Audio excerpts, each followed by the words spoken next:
實大家都知道高盛係一部超級賺錢機器啦，但係呢部機器咧一直都俾外界批評咧，就係將公司嘅利益咧就放喺客戶利益之上。嗱，形象受到最大一次打擊咧，就要計翻之前啦。一方面高盛就向客戶推銷一批以次按做抵押品嘅 CDO 啦，但係一方面咧又為著名嘅投資者就係保爾森嘅 John Paulson 啦安排對賭，咁啊結果咧客戶嘅選手保爾森啊大賺。嗱，高盛就冇呢一個充分向客戶咧咁去交代嘅細節，咁啊結果證交會咧就指控高盛咧涉及欺詐嘅，咁啊件事最終點解決咧？高盛就要賠錢，咁啊賠償咧賠咗超過5億美金嘅和解費啊！高盛咧就嚟面對咧呢個參議院嗰個質詢嘅，參議院咧就做咗一個4個月嘅調查，就調查咗呢個高盛200個客戶。咁大部分嘅調查嘅客戶翻嚟個 feedback 咧就係話咧，高盛咧就只顧佢哋自己短期嘅利益呢個。咁啊高盛咧就 claim 自己咧就喺08年輸咗150億，但係好似冇聽佢講過。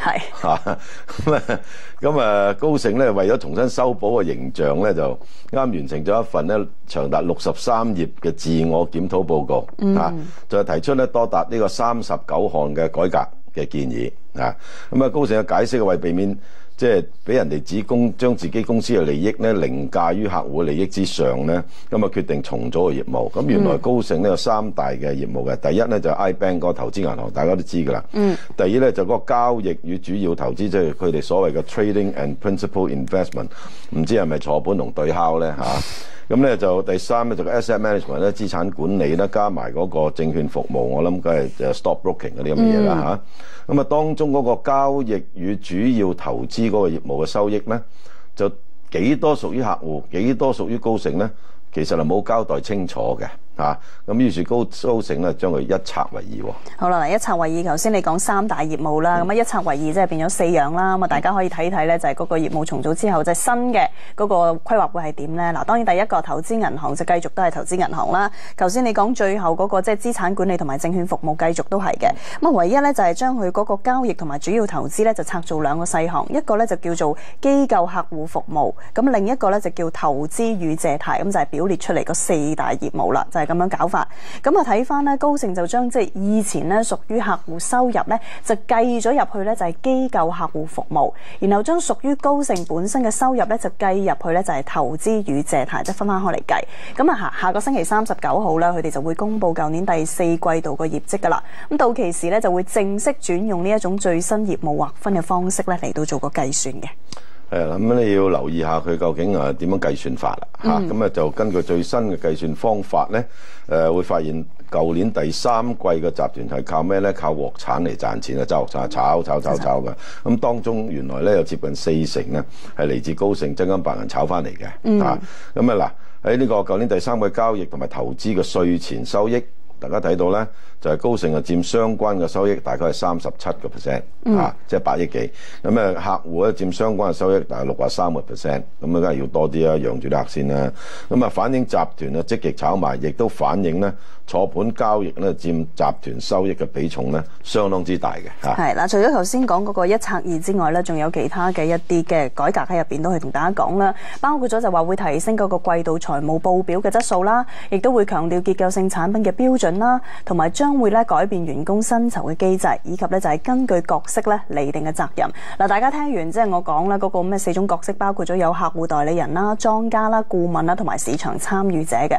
嗱，講完咁有啲咁嘅改革，其實唔知講咗啲咩嘅，因為大家見到啲建議咧好空泛嘅，冇乜啲具體內容，只係定咗啲即係 main point 俾大家參考下嘅啫。係啦，頭先你咪見到有個哥你頭喺度，佢突然間閃咗㗎，個 Lloyd Blankfein 佢哋個 CEO。係。咁即係講就講啦，咁你講你梗係要，通常你話我自己有事，我要檢討自己，咁通常咧就呢個世界咧就責任係唔可以推卸嘅，係咪？咁你變咗咧就你既然要檢討自己嘅時候，即係你孭上呢個責任嘅時候，咁你唔該你落嚟啦，佢又唔落嚟喎，所以咧就人事就依舊。阿 Lloyd Blankfein 咧就無需下台，即係證明管理嘅文化冇變啦。係。第二咧就我哋咧就不能窺全豹，因為點解咧？對高盛嘅投資收益嘅了解咧就係多咗啲。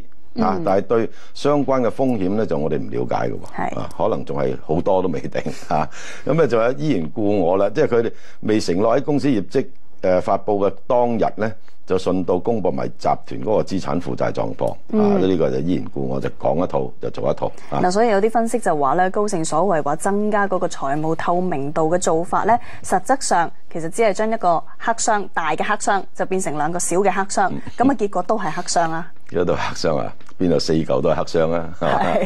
嗱，記得我講咧就當出事嘅時候咧，高盛咧就龜縮嘅。咁咧就讓後邊嗰啲係理想啦，咁啊，所以 Deutsche Bank 又唔知做咩一哥 ，Credit Suisse 又唔知做咩一哥，係咪啊？咁但係其實咧，高盛同埋大摩嘅影響力咧相當之大嘅。要明白咧，華爾街裏邊邊個揸莊咧？你睇真啲咧，你就知道，哇，原來係咁嘅。譬如有啲莊家屬於高盛或者譬如高盛先啦，譬如石油啊、天然氣啊嗰啲，你同佢買佢就冚，你又去同佢借錢，你又同佢對敲，佢又睇到你個花，佢一嘢就冚瓜咗你噶啦嚇。